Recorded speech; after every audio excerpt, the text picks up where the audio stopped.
क्या जिसका रावण ने अपहरण किया वो असली सीता थी या पूरा संसार एक भ्रम में जी रहा था। वन में एक कुटिया के अंदर कोई खड़ा खिड़की के बाहर देख रहा था। मिट्टी पर खींची गई लकीर की एक तरफ वो खड़ी थी और दूसरी तरफ एक साधु भिक्षा मांग रहा था। उस लकीर को पार करना मना था, लेकिन एक साधु को खाली हाथ लौटाना अधर्म। तो धर्म की रक्षा के लिए उन्होंने कदम आगे बढ़ाए और अगले ही पल साधु का भेष बदला और सामने आया रावण का चेहरा। वो चिल्लाती रही, लेकिन रावण नहीं रुका और उनका अपहरण कर लिया। क्या सच्चाई कुछ और थी?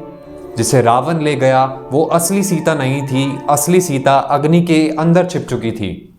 अग्निदेव ने सीता का माया रूप बनाया था, माया सीता। उन्होंने कहा रावण छल करने आया था, लेकिन छल उसके साथ हुआ। पूरा ब्रह्मांड भ्रम में रहेगा। कुछ लोग रोएंगे, कुछ गलत कहेंगे, तो कुछ आपके लिए कहानियां लिखेंगे, लेकिन सच केवल आपको और देवताओं को पता होगा। पर सीता का ये सवाल था कि अगर माया सीता की जगह वो होती तो क्या वो भी यही करती? क्या लक्ष्मण की आज्ञा माननी चाहिए थी या अतिथि धर्म निभाना चाहिए था? संसार कहेगा कि सीता ने मर्यादा तोड़ी, पर सच ये था कि उन्होंने धर्म निभाया।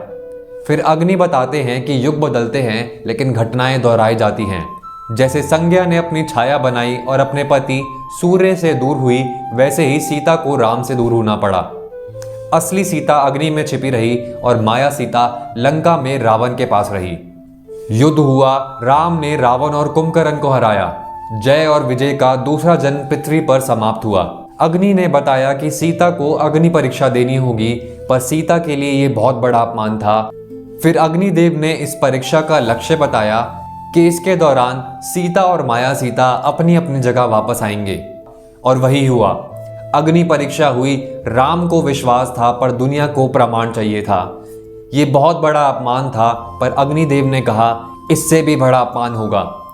द्वापर युग में फिर से माया सीता अग्नि से जन्म लेंगी और माया सभा की रानी बनेंगी और उनका नाम होगा यज्ञसेनी। लेकिन संसार उन्हें द्रौपदी के नाम से जानेगा। Stay tuned for more such tales. हर हर महादेव।